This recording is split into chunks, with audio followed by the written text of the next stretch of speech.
Que le nom de l'Éternel soit béni. Amen.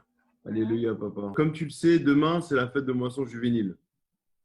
À l'occasion de cette fête de moisson juvénile, j'ai préféré amener mon fils Ézéchiel pour qu'il puisse te poser quelques questions parce que c'est la fête de moisson des enfants et à cette occasion, comme on le sait, on va en parler après. Oui, c'est demain, tu as raison. Comme tu le sais, c'est les enfants qui font tout le cérémoniel. Donc, à cette occasion, j'ai préféré qu'il vienne te poser quelques questions parce qu'il avait deux questions à te poser. Ézéchiel, c'est à toi. Quand on fait la prière, Pourquoi on fait la prière? Qui pose en même temps la deuxième. la deuxième question est est-ce que Jésus priait quand il était petit? Ok. Que le nom de l'Éternel soit béni. Amen. Effectivement, demain, c'est la fête de moisson juvénile, qu'on appelle aussi communément la fête des enfants. C'est une fête qui a eu une longue histoire. Et je crois que quand les gens vont ils prennent ce livre-là de la doctrine de l'Église du christianisme céleste, que je vous montre là, à la page 387, ils verront la description de ce livre, cette fête, comment c'est venu à l'Église du christianisme céleste, et ainsi que le déroulement de l'ordre de culte, de ce culte, la fête des moissons des enfants, appelée aussi fête des moissons juvéniles. Depuis lors, après les différentes connotations historiques que cette fête a prises avant d'être définitivement fixée pour le premier dimanche du mois de juin de chaque année, elle avait commencé en Côte d'Ivoire, puis ensuite à Cotonou avec Papa Yansounou, à la paroisse chez Papa Lopo à Kwakba, et puis finalement, ça a été fixé et maintenant ce n'est plus fait en désordre comme une fête simple, mais Papa Oshofa a fixé cela pour le premier dimanche du mois de juin. Et ce sont les enfants exclusivement qui le font. Maintenant, certainement que les gens poseront la question de savoir si ce sont les enfants qui le font, donc les enfants pourront aller au petit hôtel ou au grand hôtel. Hélas oui, hélas non. Oui, dans le cas où un enfant, un jeune de 16 ans qui a grandi suffisamment et qui suit très bien le culte avec ses parents a reçu son onction.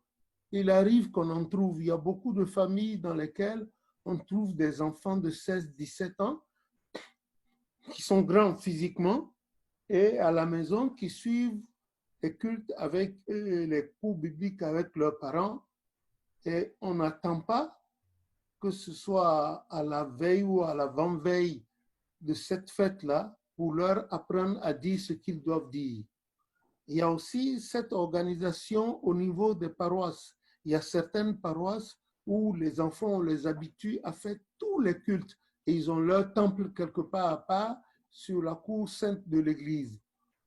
Comme il y a aussi des parents qui éduquent leurs enfants à cela.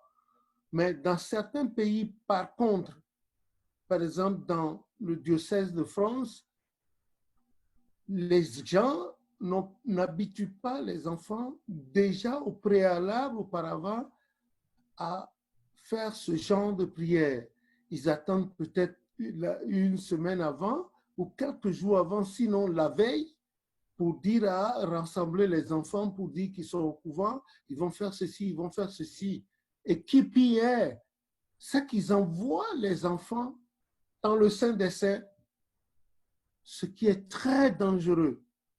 La dangerosité de cette pratique n'a pas d'égal en matière de destruction dans la vie immédiate ou future de cet enfant. C'est à interdire à jamais. Ou bien il y en a qui leur imposent la main pour dire ils peuvent aller là-bas. Regardez. Vous savez que les enfants, eux, ils ne savent pas s'ils pêchent ou non. À leur âge, quand ils s'amusent avec les petites filles de leur âge, ils n'hésitent pas à leur toucher le sexe. Les petites filles également, eux, ils ne savent pas que c'est un péché, que c'est interdit. Voilà un enfant comme ça, à la veille, il fait un truc comme ça, tu ne sais pas, toi, tu le laves et tu l'envoies, n'est-ce pas, devant le feu. Ce n'est pas possible, c'est une erreur grossière à ne pas faire. Voilà, ou bien on dit au niveau du... Non, comment ça va se faire? Ici, j'ai été obligé de contrer certaines personnes qui ont été très désagréables vis-à-vis de ma modeste personne. Lorsque je suis intervenu pour leur dire non, les enfants ne vont pas dans le sein des saints. Les enfants ne vont pas dans le sein des saints. C'est très dangereux. Et c'était là surtout des chefs de grands chargés de paroisse et de grands chefs de visionnaires qui faisaient ces bêtises. Ailleurs, dans d'autres pays comme la Côte d'Ivoire et puis quelque part au Nigeria aussi, comme le commandement n'est pas unifié au niveau de l'Église, l'enseignement est disparate. Donc, il y en a même qui habillent les enfants aux couleurs des évangélistes, des mamans, avec des toges, tout ça, les surplus, et ils les envoient. Et ils disent que c'est la fête, qu'il y a la grâce. Mais ces gens-là, ils prennent l'Éternel pourquoi? L'Éternel, Dieu, c'est notre créateur. Il n'est pas notre pote. Il n'a jamais dit ça à Papa Ochofa. Ce n'est pas la peine qu'ils entraînent attirent des malédictions sur la vie des enfants au nom d'une certaine fête. Papa Ochofa n'a jamais dit ça. Voilà pourquoi ces gens, au nom de Job 8, verset 8, doivent interroger. Ils doivent savoir. Voilà le livre. Une fois encore, voilà le livre de la doctrine de l'Église du christianisme céleste, le livre de la doctrine de l'Église du christianisme céleste.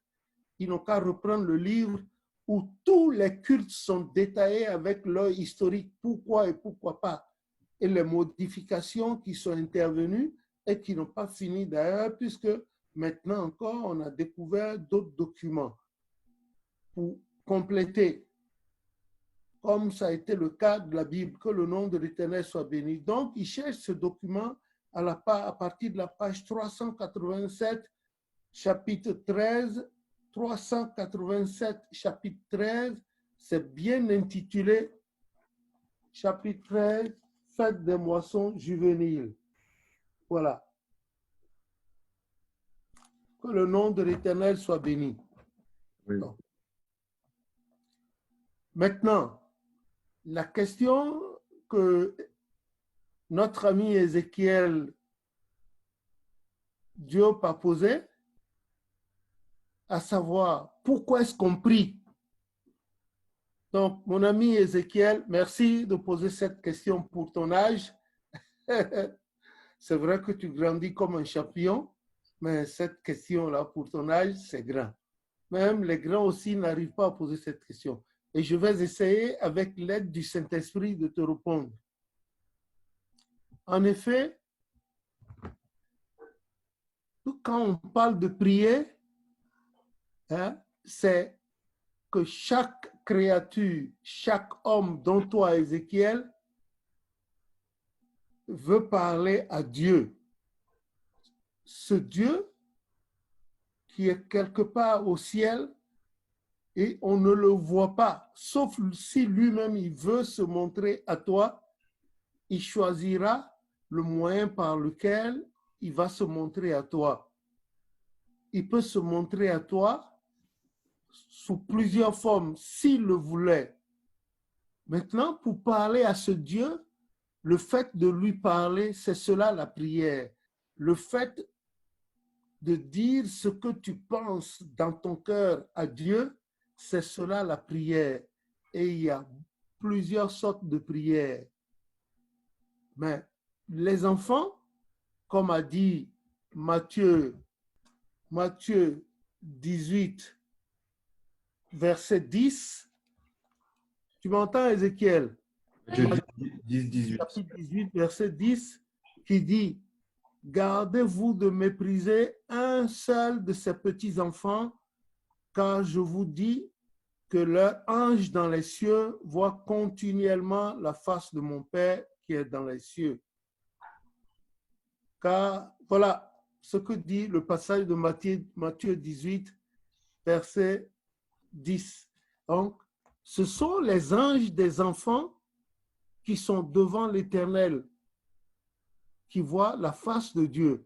Voilà pourquoi le Christ, chaque fois qu'il veut parler, il met toujours les enfants au centre.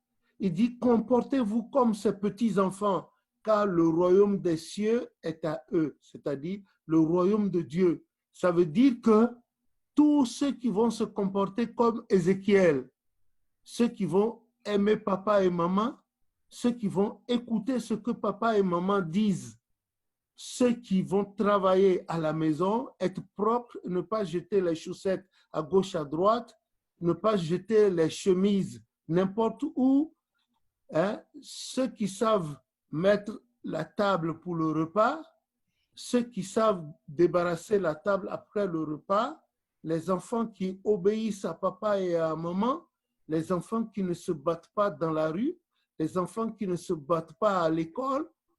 Voilà, Dieu les écoute, Dieu est content d'eux, comme toi, Ézéchiel, tu fais. Tu poses des questions. La preuve, tu viens de poser la question de savoir pourquoi on prie.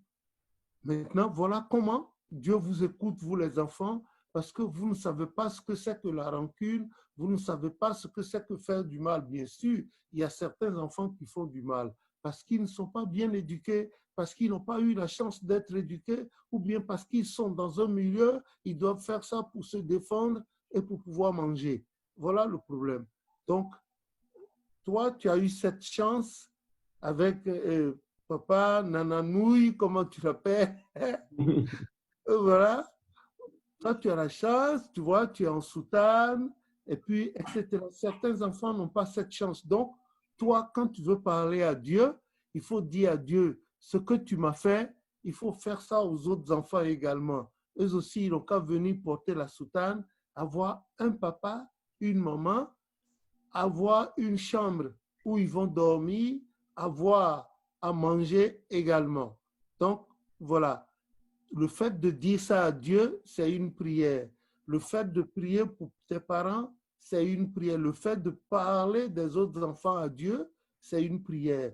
Le fait de parler de la protection de Dieu à quelqu'un ou à toi-même, c'est une prière. Donc, prier, c'est manifester son désir qu'on a.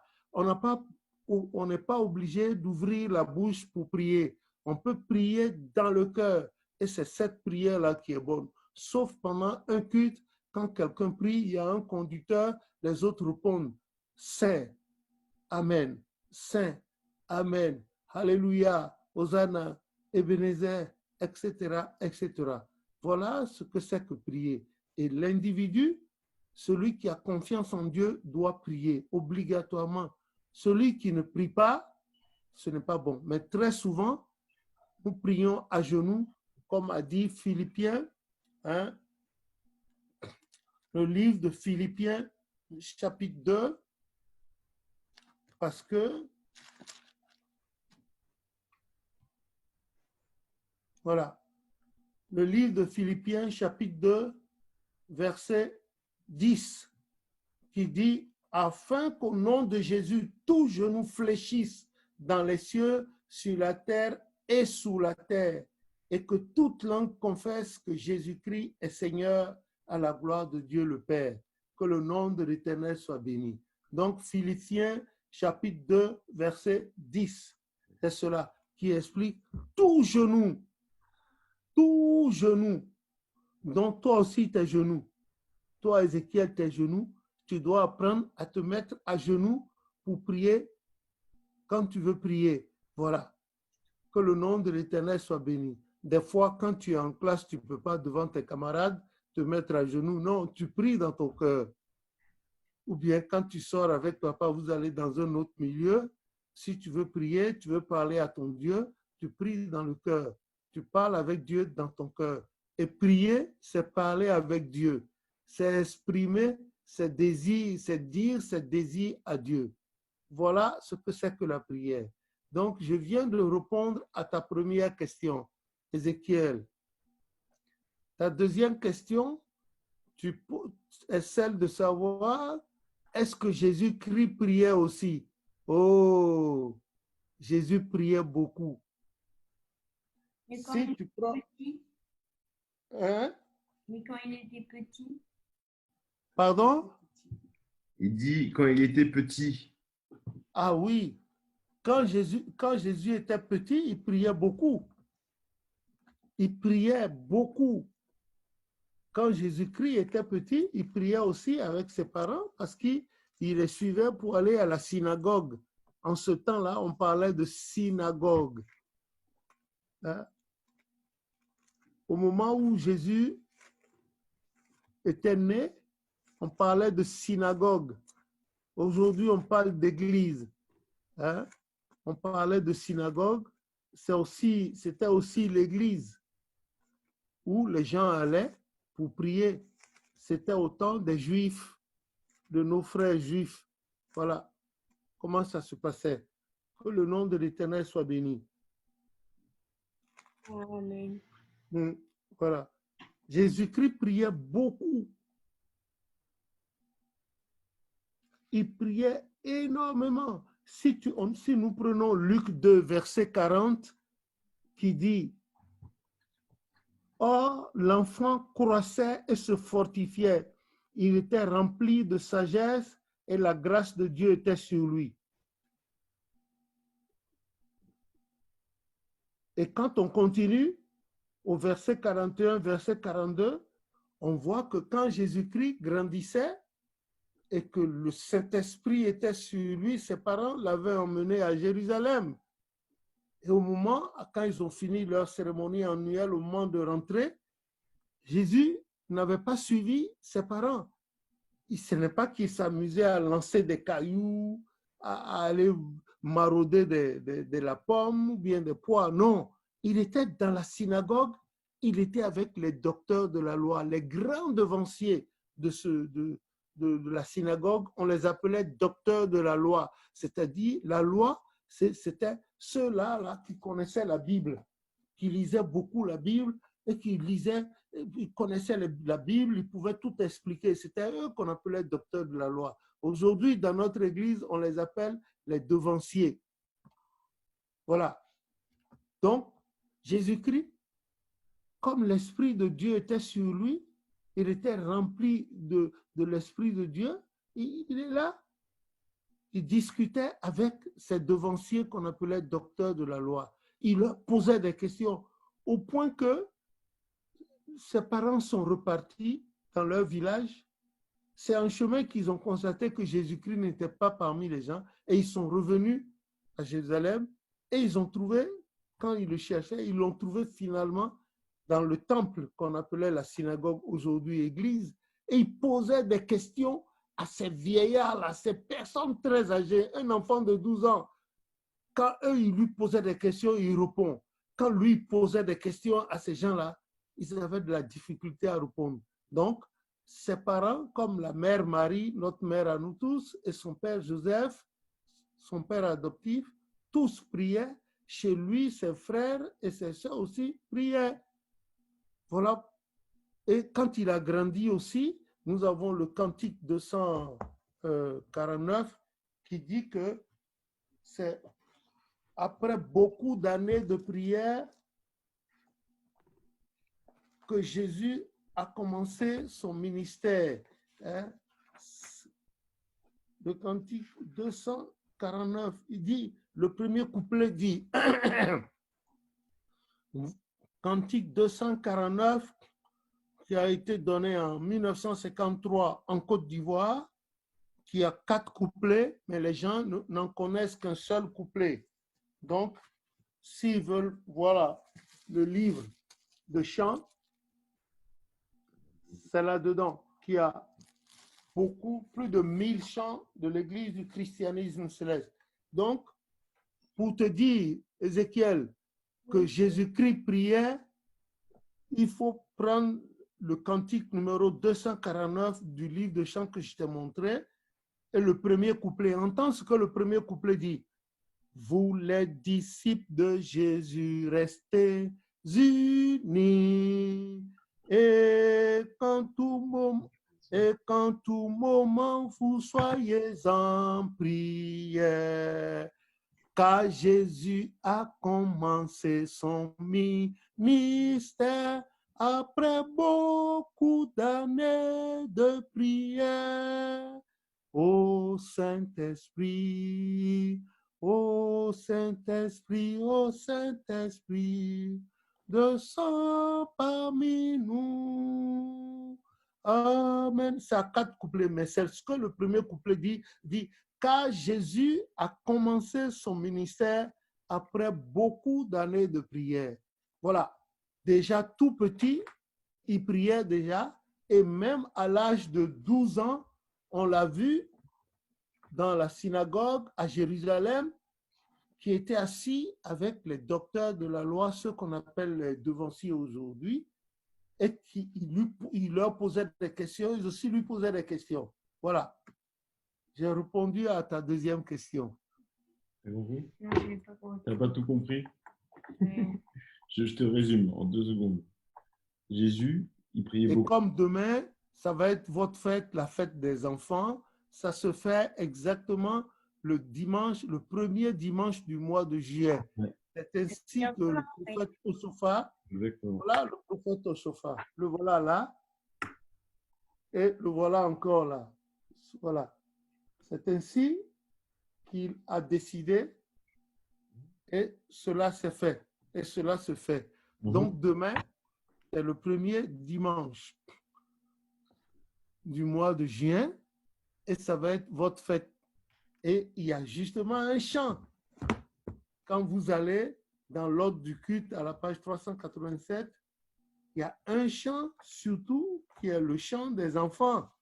Et que c'est un chant que tu aimes beaucoup, je le sais. Hein? Le chant que les enfants aiment beaucoup, c'est le cantique 256.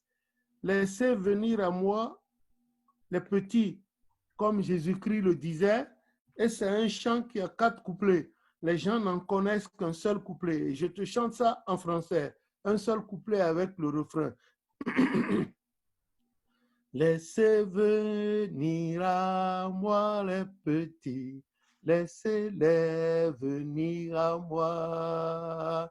Laissez venir à moi les petits, laissez-les venir à moi. Réellement, les petits enfants de la terre sont tous les grands amis de notre Dieu.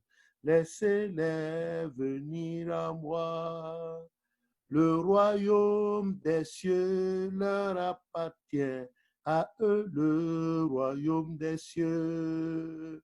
Le royaume des cieux leur appartient, à eux le royaume des cieux. Réellement, les petits enfants de la terre sont tous les grands amis de notre Dieu. Laissez-les venir à moi. Ceux qui leur ressemblent iront au ciel et verront la face de Dieu. Ceux qui leur ressemblent iront au ciel et verront la face de Dieu. Réellement, les petits enfants de la terre sont tous les grands amis de notre Dieu. Laissez-les venir à moi. Je suis Jésus, venez tous à moi et je vous bénirai tous. Je suis Jésus, venez tous à moi et je vous bénirai tous. réellement. Les petits enfants de la terre sont tous les grands amis de notre Dieu. Laissez-les venir à moi. Amen.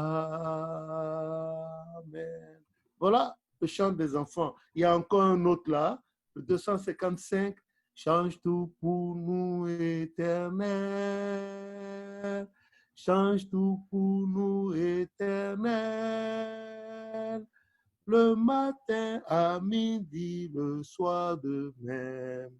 Change tout pour nous, Éternel, etc. Il y a les autres couplets. Il y a aussi les autres enfants, les autres chants pour les enfants comme tous les enfants de Jérusalem entonnaient des chants de louange au Christ. Nous aussi aujourd'hui de même cas, dirons le louange au Sauveur. Écoutez, chantez tous ces enfants, entendez, entendez-vous leur chant. Oh, Hosanna, oh, Hosanna, oh, Hosanna est la chanson. Amen. Et il y a encore d'autres couplets.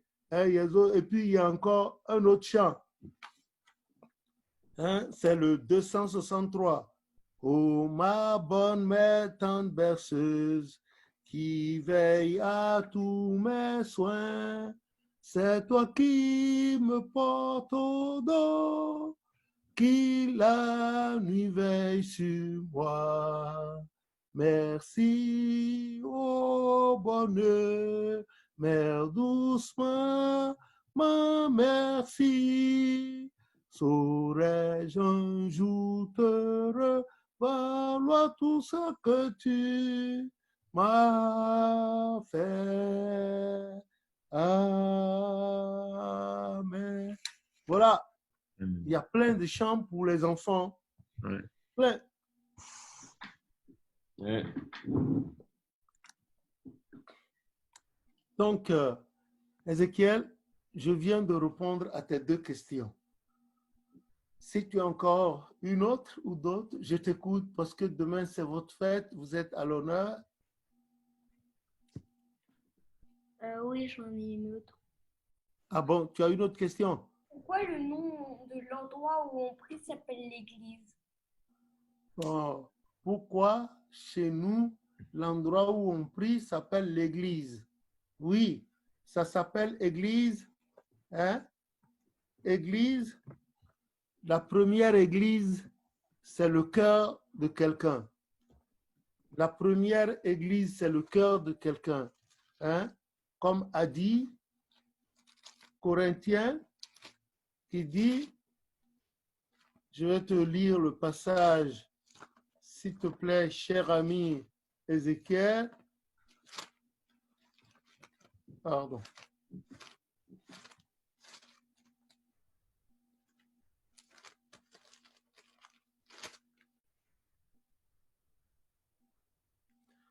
Corinthiens, 1 Corinthiens chapitre 3, verset 16, qui dit, ne savez-vous pas que vous êtes le temple de Dieu et que l'Esprit de Dieu habite en vous? L'Esprit de Dieu habite dans le cœur d'Ézéchiel, de son papa, de Nananouille. L'Esprit de Dieu habite dans mon cœur. Hein? L'Esprit de Dieu habite en nous dans le cœur. C'est pour cela que il ne peut pas avoir la rancune, on ne peut pas se battre, faire des histoires. Hein? L'Esprit de Dieu habite dans nos cœurs. Voilà pourquoi l'Esprit répète encore, ne savez-vous pas que vous êtes le temple de Dieu et que l'Esprit de Dieu habite en vous? Voilà. Si quelqu'un détruit le temple de Dieu, Dieu le détruira, car le temple de Dieu est saint. Et c'est ce que vous êtes.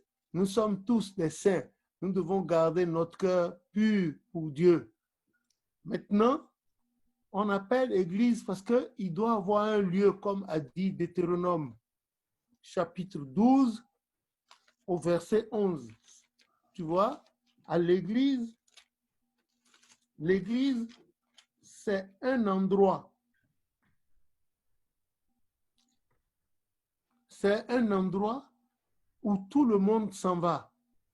Là-bas, il n'y a pas de lit là-dedans où il faut dormir, manger, laisser les choses en désordre. C'est un lieu pour Dieu seulement. Il doit être propre. C'est là-bas que tout le monde se met ensemble, chante ensemble, prie ensemble vers Dieu. Hein? Et si tu vas, ton papa va te lire le livre dans le livre de Deutéronome, chapitre 12, à partir du verset 11, qui dit, écoute, alors il y aura un lieu que l'Éternel, votre Dieu, choisira pour y faire résider son nom.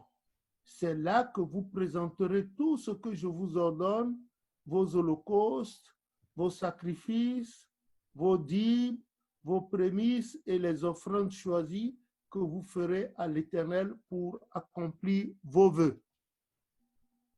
Voilà. Donc, l'Église, c'est un endroit où on appelle uniquement le nom de Dieu après le cœur.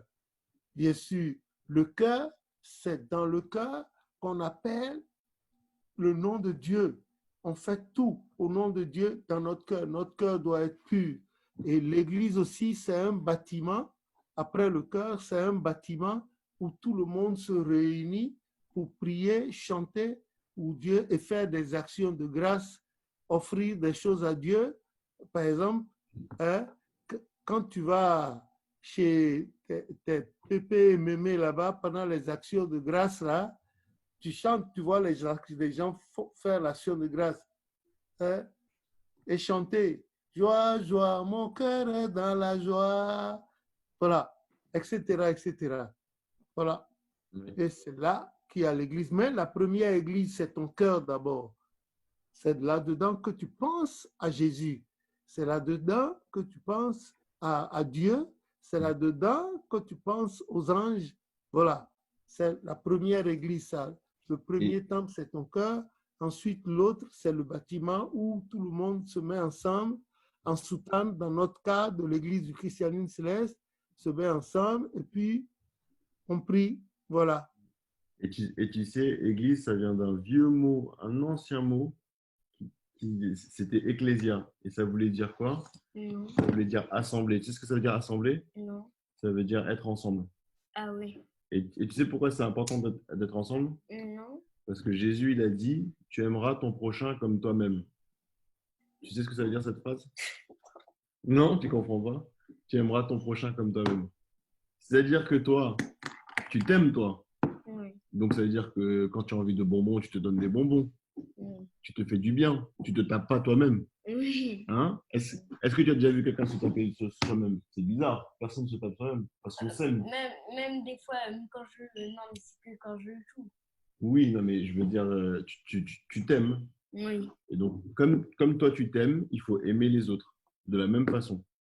Donc, toi, si tu te fais du bien, il faut faire du bien aux autres aussi.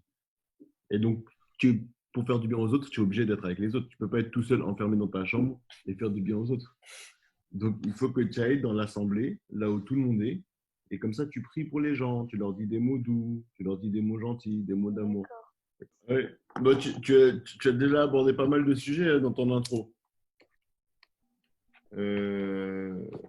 Sinon, j'avais une question sur...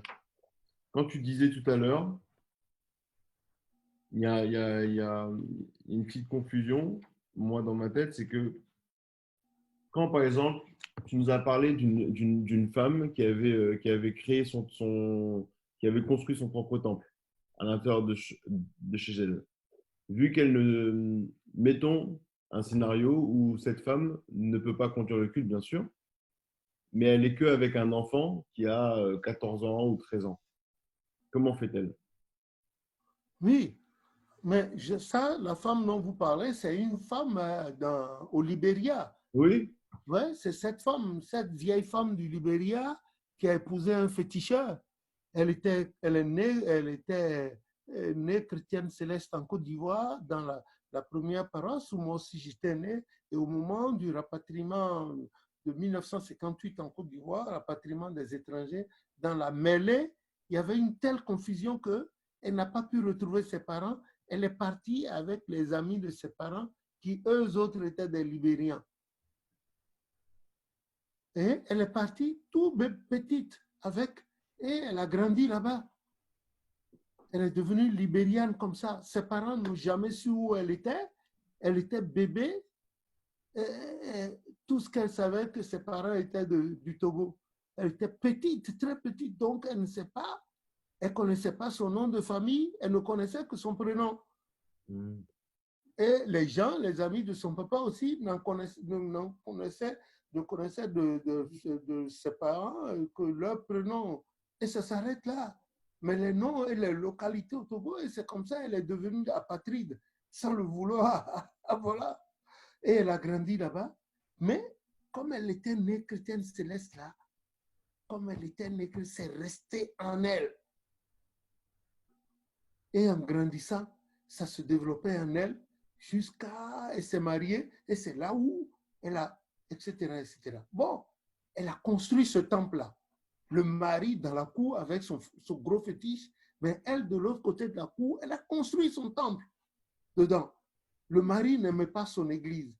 Mais quand il était malade, il quittait son fétiche pour aller demander la prière à sa femme dans le temple là-bas. Il y avait tout dans le temple. Et les gens ont fait le Saint des Saints, tout. Mais personne n'a jamais mis pied là, à part les maçons qui ont travaillé, les menuisiers qui ont mis les chaises là-bas. Personne. Et nous, Dieu a voulu, au cours d'un voyage diplomatique, et avec l'évangile d'Aga, personnel, arrivé là-bas, c'est un membre du gouvernement qui nous a révélé que, il y a votre truc là, il y a une vieille ici. Les gens vont là-bas en blanc, les gens vont là-dedans. Et il nous a emmenés le samedi. On a vu la vieille. Quand elle nous a vu entrer en soutane, il fallait la voir par terre. Elle était plus qu'extasiée, c'était l'euphorie. Elle était devenue folle de joie. Elle nous a attrapés, Papa Daga et moi. Et puis, elle nous a conduits dans le temple. Oh, elle a fait un modeste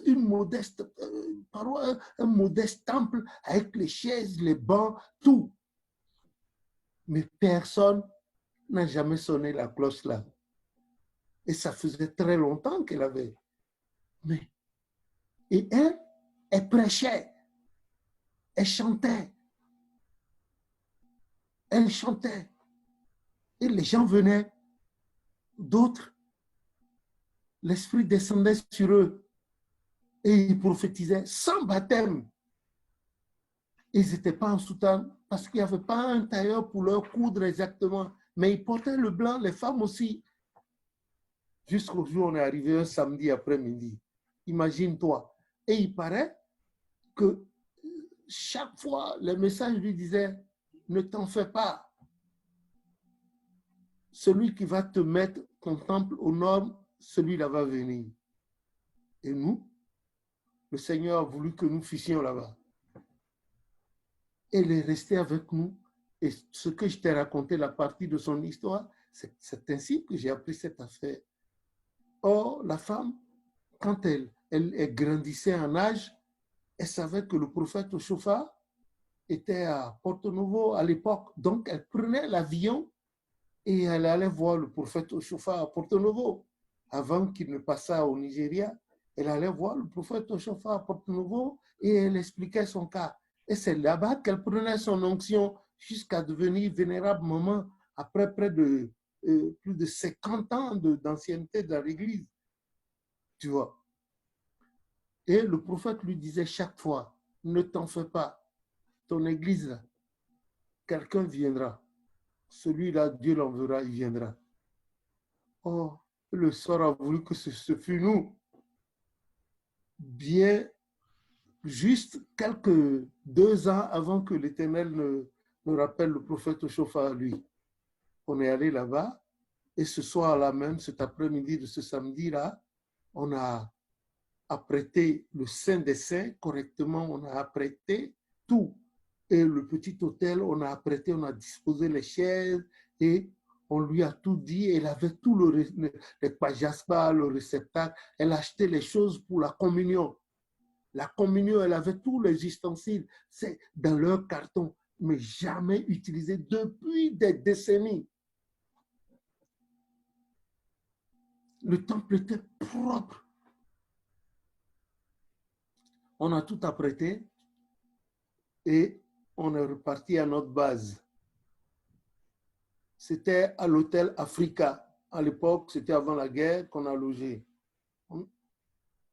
Le lendemain, très tôt, un véhicule officiel nous a amenés là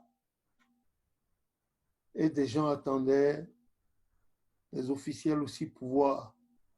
Mais quand on est parti là, la dame a envoyé, avant même qu'on ne parte, elle a envoyé des commissions. Les gens sont arrivés. La maison était remplie à craquer. À craquer. Mais elle leur parlait, leur disait telle prière, c'est comme ça qu'on fait. Et c'est comme ça.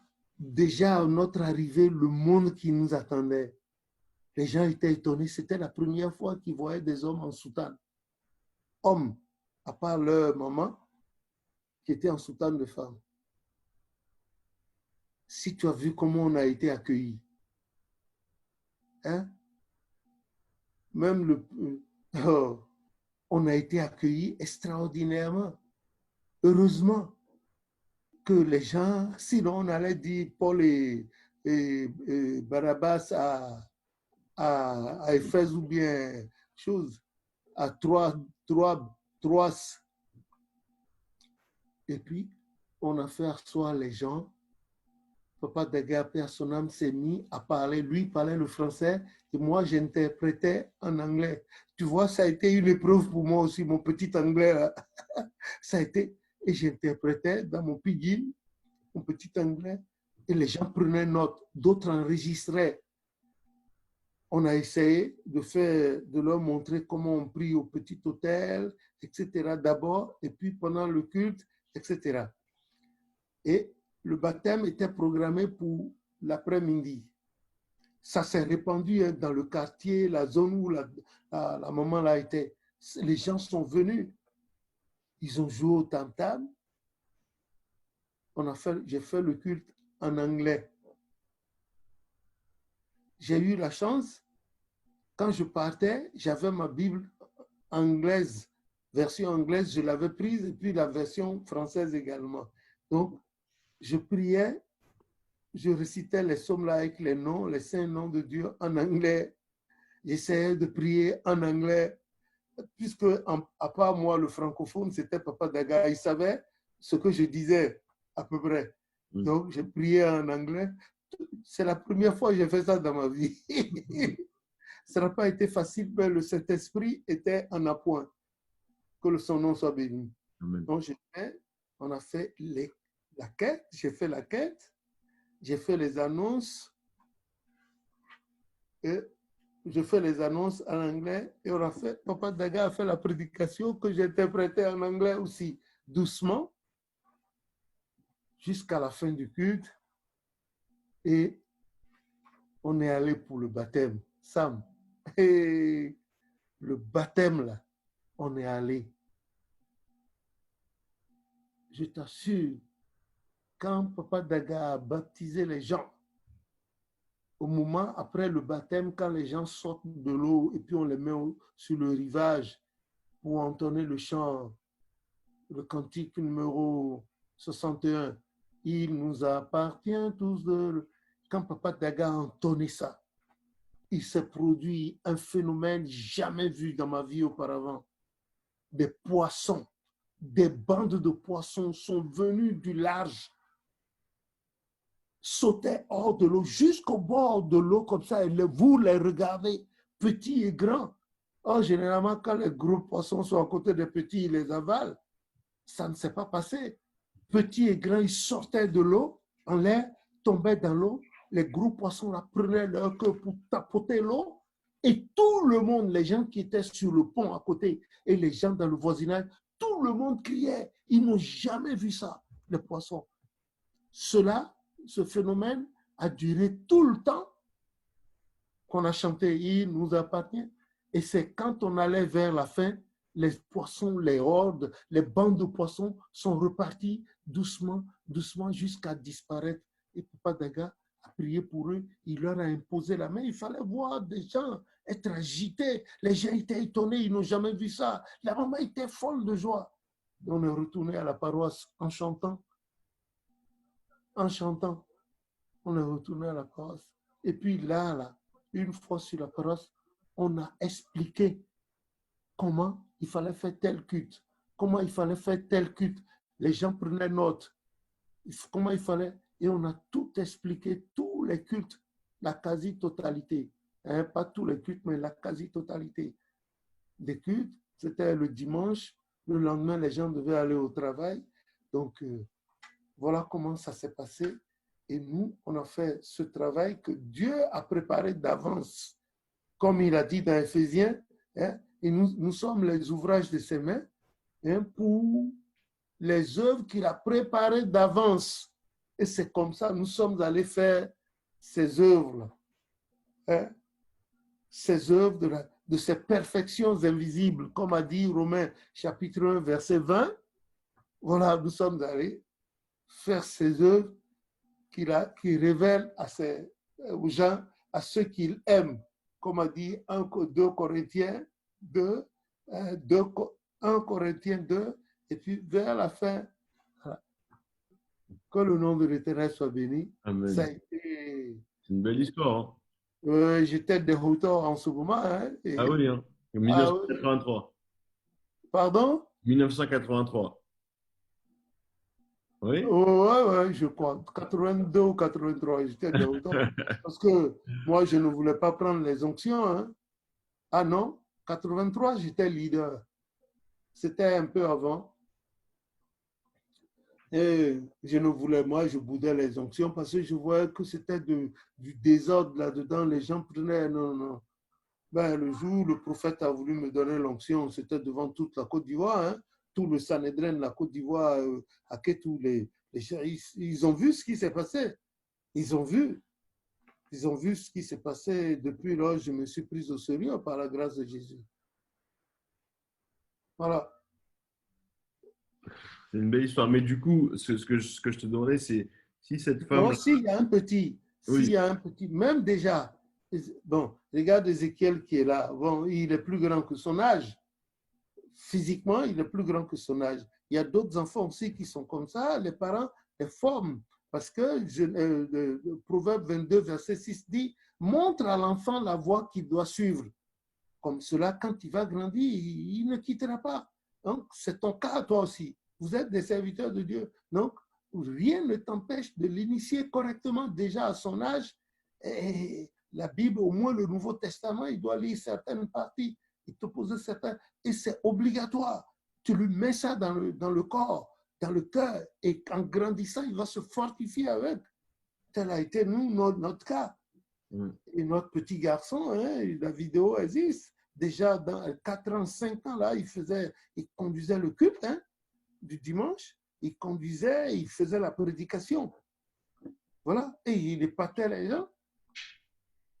Que le nom de l'Éternel. Et en cela, l'Éternel l'a aidé. Hein. À 16 ans, il a fait son bac dans une année où les épreuves étaient très difficiles. Voilà. Bon, que le nom de l'Éternel soit béni. Amen. Et je souhaiterais que tous les parents en fassent autant, que voilà, les temps sont très difficiles. Il ne faut pas laisser nos enfants aller voir n'importe quel film, les films des robots, où il y a des flèches, Avatar, des trucs. Non. Le Satan s'exprime à travers ces choses. Non, montre à l'enfant la voie qu'il doit suivre. Proverbe 22, verset 6. Et le Proverbe 23, verset 13 dit, quand l'enfant fait une faute qui mérite la correction, tu lui donnes la correction. En le corrigeant, il ne meurt pas. Au contraire, tu sauves son âme du désastre, de la mort, de l'enfer, etc., etc. Donc, comme tu as posé la question, une maman ou bien un papa ou bien un couple dont l'enfant, d'abord tout petit déjà, il faut mettre l'enfant là. L'enfant est là et son instinct commence par suivre ce que vous faites. Son instinct, il suit d'instinct tout ce que vous faites. Et en grandissant, il entre là-dedans, spontanément. Bon, maintenant, pour une femme qui n'est pas à côté de son mari ou bien qui est une mère, l'enfant est là, elle apprend l'enfant. Elle apprend l'enfant si bien que déjà, même à 5-6 ans, l'enfant peut déjà commencer par conduire la prière familiale.